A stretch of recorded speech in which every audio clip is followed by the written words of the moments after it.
Quand nous parlons du grand prêtre de la Nouvelle Alliance, le Seigneur Jésus-Christ, nous voyons que, en le Seigneur Jésus-Christ, il y a la puissance de la vie. Nous disons que, pour faire l'expiation pour les hommes, il faut bien donner sa propre vie. C'est ce que le Seigneur Jésus a fait.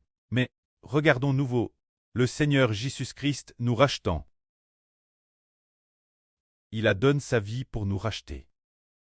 Cela peut-il effacer le péché de l'homme? Comme le frère Ashbert l'a dit, puisque la vie a été créée par le Seigneur Jésus-Christ. Toute vie existe par le Seigneur Jésus-Christ. Toutes choses sont venues par le Seigneur. Celui qui a créé la vie, portant nos péchés notre place, il est mort pour nous. Cela peut-il effacer le péché de l'homme? Cela peut l'effacer. Le frère Ashbert disait, par exemple, un homme qui a construit une maison, cet homme y a consacré 1 an de son temps, ou madame plus longtemps, pour bien construire un grand édifice, une maison d'une beauté extrême. Alors ce bâtiment est-il plus honorable, ou bien celui qui l'a construit? Est-il plus honorable? La maison creux est-elle plus honorable? Ou le bâtisseur de la maison est-il plus honorable? C'est certainement le bâtisseur de la maison qui est plus honorable. De la même manière, l'univers et toutes choses ont été créées par le Seigneur Jésus. L'humanité au sein de l'univers a aussi été créée par le Seigneur Jésus. De tout ce qui est dans l'univers, toute vie a été créée par Dieu. L'univers est comme une maison, et l'humanité dans l'univers est comparable aux enfants dans la maison. Ah non, on ne peut pas dire les enfants, disons plus que l'univers est comparable à une maison. Alors, le Seigneur Jésus-Christ par rapport à l'univers est la somme de toute l'humanité. Est-il plus honorable, ou bien est-ce la somme de l'univers qui est plus honorable? Ashbert dit que le Seigneur Jésus-Christ est plus grand que l'univers. La mort du Seigneur peut donc pardonner les péchés des hommes. De plus, regardons le Seigneur Jésus-Christ. Quand il est venu dans le monde, tout ce qu'il a fait approuve que Dieu habitait en lui. Il a dit Lazare, Lazare sort. Alors, Lazare, mort depuis 4 jours, est sorti. Il y avait un homme posté par des esprits impurs, peut-être plus de 2 démons. Le Seigneur a dit cet homme, je vous ordonne de sortir de cet homme.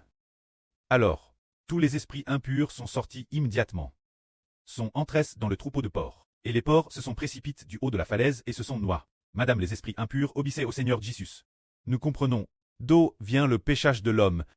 Pourquoi? Le péché habite dans le cœur de l'homme. Pourquoi le péchage pousse constamment l'homme pécheur? La source du péchage est le diable, Satan et les anges Tchous. Si il y a un tel grand prêtre, dont l'autorité et la puissance surpassent le diable Satan, surpassent les anges Tchous, alors il est capable de nous aider à vaincre le péchage, car ceux qui ont mis le péchage dans nos cœurs sont le diable Satan et les anges Tchous. Ils ont mis l'esprit du péché en nous. Aujourd'hui, nous disons que le Seigneur Jésus-Christ a une grande puissance pour détruire le péché en nous et crucifier le péché en nous. Avec lui sur la croix, c'est pourquoi tous ceux qui appartiennent au grand prêtre de la Nouvelle Alliance, qui croient au grand prêtre de la Nouvelle Alliance, au Seigneur Jésus-Christ, une seule parole du Seigneur Christ, fait que les péchés de tous ceux qui croient en lui sont complètement détruits, permettant l'homme du péché de se tourner vers la lumière, afin qu'il ne soit plus dominé par le péché. Celui qui peut vaincre les mauvais esprits, qui peut vaincre le diable, peut seul nous sauver des ténèbres, peut seul nous sauver du péché. Pourtant, le grand prêtre de l'ancienne alliance, il était l'origine un descendant d'Adam, un homme de péché. Haine du péché, il était lui-même pig par le péché. Par conséquent, il n'avait pas le pouvoir de nous sauver du péché. Ne pouvant se libérer lui-même du péché, comment pourrait-il sauver les autres du péché? Lui-même, ce grand prêtre de l'ancienne alliance, était lui-même un pécheur, ne pouvait pas se sauver lui-même. Alors comment pourrait-il sauver les autres du péché? Pourtant, le grand prêtre de la nouvelle alliance, il pose de la puissance éternelle de Dieu. Se dire la puissance qui a créé l'univers et toutes choses.